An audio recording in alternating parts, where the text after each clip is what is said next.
Hey Yvonne, Ben here.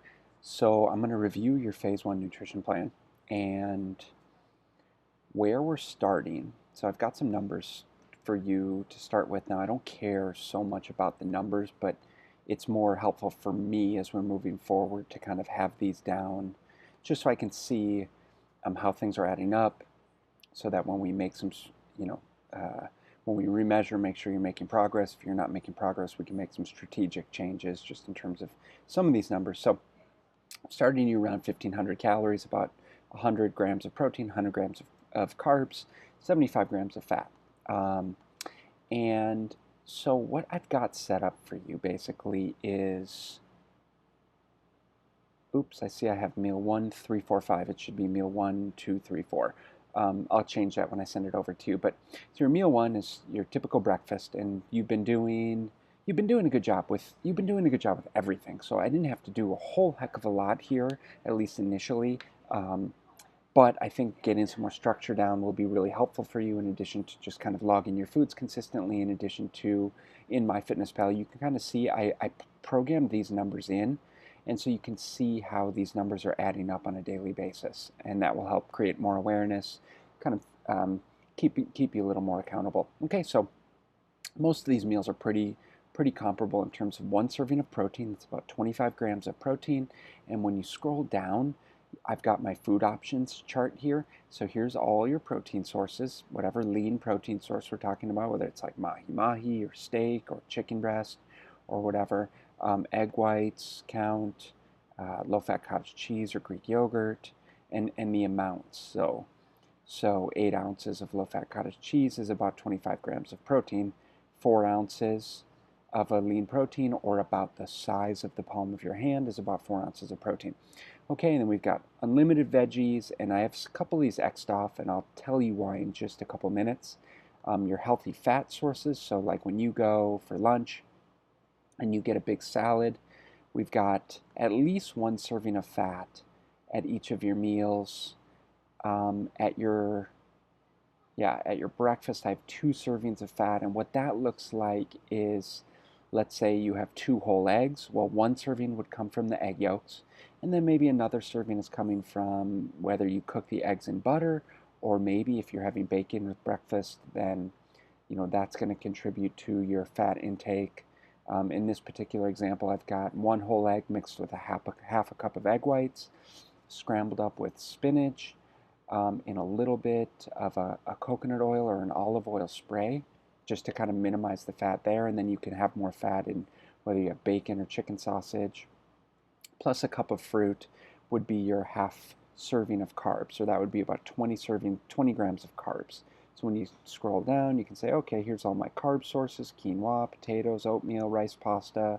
I do want you um, I do want you eliminating gluten. I know you're not consuming much right now, so I don't see that being an issue, but I want the gluten avoided, minimized at all costs. Same with a couple other things that I'll get into. So you can kind of see, okay, each of my meals, here's how it's broken down. So for instance, this is your post-workout meal. Now here's where you're going to consume a little more protein, so 1.5 servings of protein. That's going to be more like 35 35 or so grams of protein. So if normally it would be 4 ounces, this would be more like 6 to 7 ounces. So you can kind of see, okay, well, 6 to 7 ounces, that's about 36 grams of protein to 40 grams of protein at that particular meal. Um, in addition to 1 serving of fat, half a serving of carbs. And what that looks like would be, let's say you go out to eat a large green salad with 6 to 7 ounces of lean protein, 1 tablespoon of olive oil based dressing on that salad, or maybe it's half of an avocado with a bunch of lemon juice, half a cup of beans on your salad, or that could be like a couple little corn tortillas, if you go to like coconuts or something like that, or it could be half a cup of rice as an example. I think you get the point. So you've got all of your meals here. We have a mid-afternoon snack as an example, even though I classified as a meal. That could be a couple ounces of rolled up turkey slices, 1 ounces of cheese.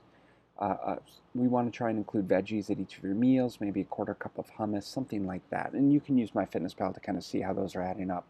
Okay, I hope that makes sense.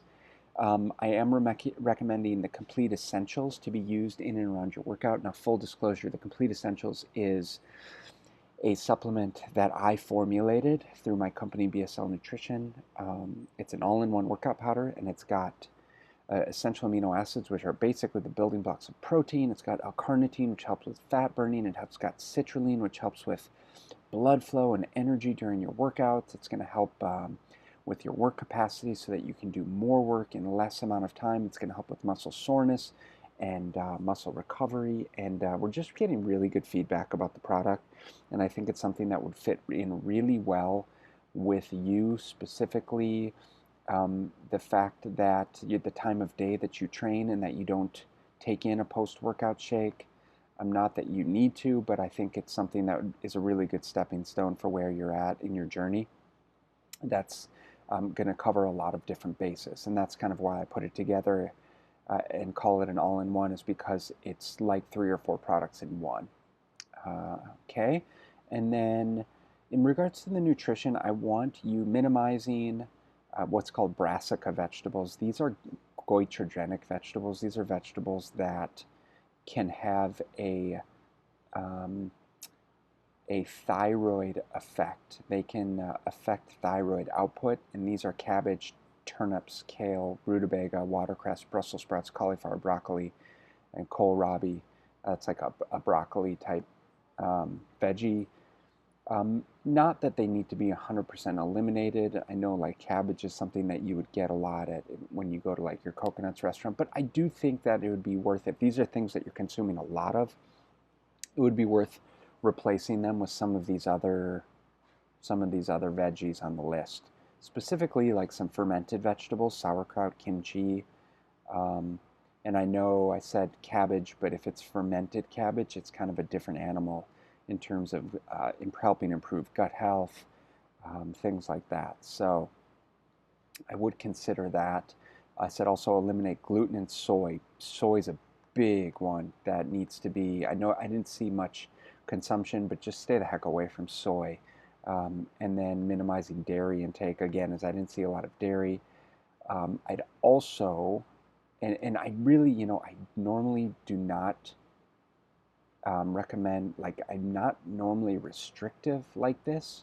I think people can lose weight very successfully while not eliminating these things, but in your particular case with the thyroid issues, it's not something we really want to mess around with. So I really would suggest eliminating the Splenda. If you just Google Splenda and thyroid, um, there's really no concrete research that we're going to see, which I would prefer to have before I make that recommendation, but just anecdotally and from some clinical practitioners that I associate with, Splenda can definitely be something that one can have a significant blood sugar impact, which you don't want if fat loss is a goal, but also it seems like it can create some thyroid type issues. So I would suggest eliminating it for the time being. To really maximize your efforts. So you can opt instead for like a stevia or xylitol. In addition to that, I'm making some supplement recommendations. Now, the ones that are highlighted, are all available at Zone. I'm just waiting to hear back from Jess about this metabolic synergy. If they don't have it, I'll send you a link to order it. And let me just run down really quick. So the metabolic synergy is a multivitamin, multimineral that also has some pretty solid blood sugar support herbs in it. So it's like a really good bang for your buck product that really helps support cellular health and nutrient deficiencies that we had talked about. Um, Additionally, I think there's one other product that I'm going to recommend that I'm going to include in your email when I send it. So just a heads up, Cinermag's a magnesium-based product. Magnesium is a mineral that we're all super deficient in because our food quality, soil quality is so poor. So it's going to really benefit you to increase your magnesium levels. Fish oil is one to help reduce inflammation in the body. And we all have certain level of inflammation, but definitely with the types of foods that you've consumed throughout your life, more fatty processed foods, commercially raised meats, you're going to have a higher amount of inflammation, and we want to help bring down that inflammation and bring up the good fats in the blood by bringing up more omega-3s. Enzymatic control is a digestive enzyme that's going to help you break down, absorb, and assimilate the nutrients that you're taking in. Like, you're taking in all this good quality food. We want to make sure that we're actually digesting and absorbing it effectively, and all of us need some level of digestive support. So my suggestion is to take 1 to 2 caps with each protein containing meal, which for you would be breakfast, lunch, dinner, or breakfast, lunch, snack, dinner. And that's really going to help specifically break down your proteins, but also a little bit your carbs and fats. And then, of course, the complete essentials, which I recommend in and around your workouts. Okay, so that's just a kind of synopsis of the program. Check it out. Email me back. Let me know what questions you have. I'll be in the gym tomorrow, so we can also catch up, or we can pop on the phone if I miss you. Okay? Thank you, and I'll talk to you soon. Bye.